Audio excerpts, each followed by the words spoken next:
भूतिया ढाबा। एक दिन बच्चे ने पिकनिक जाने की बात कही।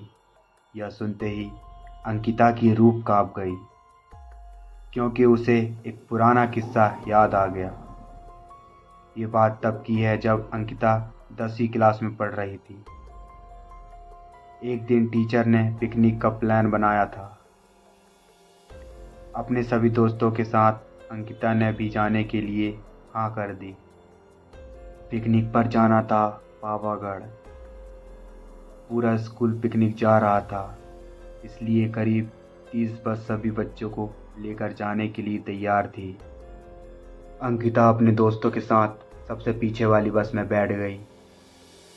सभी हंसती मस्ती करते हुए बस से जा रहे थे। तभी कुछ दूर जंगल के पास पहुंचकर उसी बस से तेज आवाज आई। ये वक्त रात के करीब 1:30 बजे का था। ड्राइवर गाड़ी से बाहर निकला तो उसे पता चला कि टायर फट गया है। ड्राइवर ने सबसे कहा कि टायर बदलने में करीब 2 घंटे लगेंगे। आप सब नीचे उतर जाएं, मैं इसे बदल देता हूँ। आप लोग पास के ढाबे में जा सकते हैं, वहाँ गर्म गर्म चाय पी लीजिए और मैं इस टायर को फटाफट बदलने की कोशिश करता हूँ।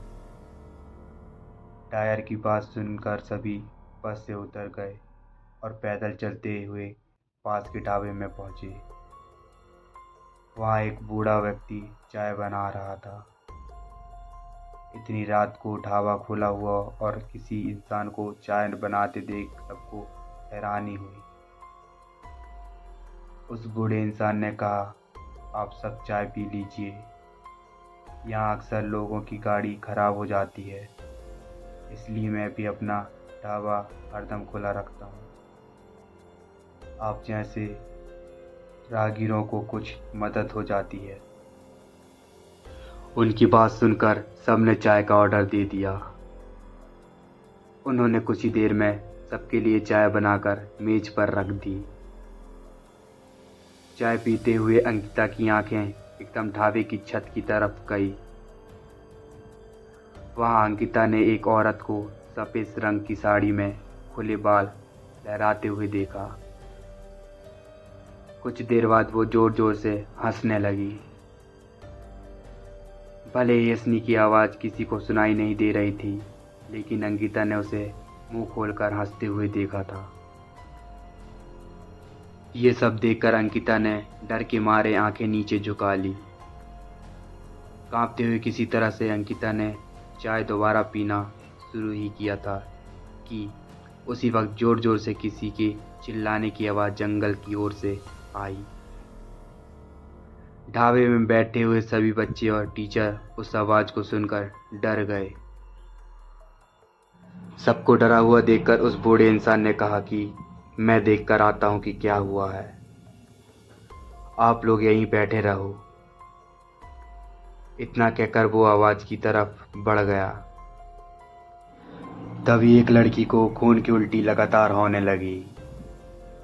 उसको देखकर सबकी हालत और ख़राब हो गई। उसी समय एक टीचर ने कहा कि तुम सब आग जलाओ और उसके बगल में बैठ जाओ। सबने मिलकर आग जलाई और गोल घेरा करके बैठ गए। टीचर ने सख्त लहजे में कह दिया कि अकेले कोई कहीं नहीं जाएगा। वैसे भी सब इतना डरे हुए थे कि अकेले कहीं जाने की हिम्मत हो ही नहीं रही थी। आग के पास बैठे बैठे 3 बज गए। तब कहीं जाकर वो बूढ़ा इंसान जंगल से लौट कर आया।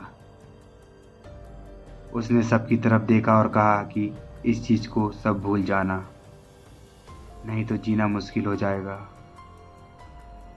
इतना कहकर वो ढाबे के अंदर चला गया।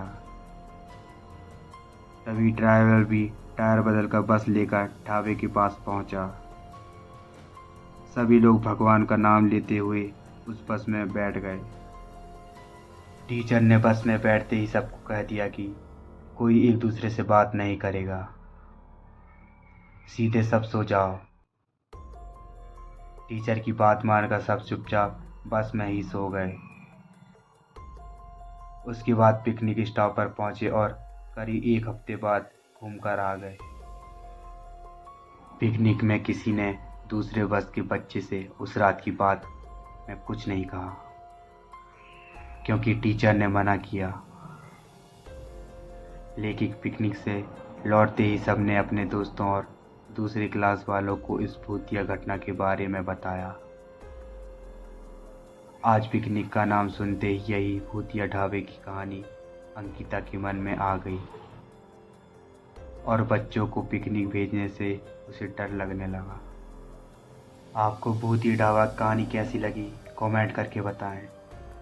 अगर आपको आज की कहानी अच्छी लगी हो तो एक लाइक करें और ऐसी ही हॉरर और मज़ेदार कहानी सुनने के लिए चैनल को करें सब्सक्राइब। तो मिलते हैं ऐसी कहानियों के साथ, तब तक के लिए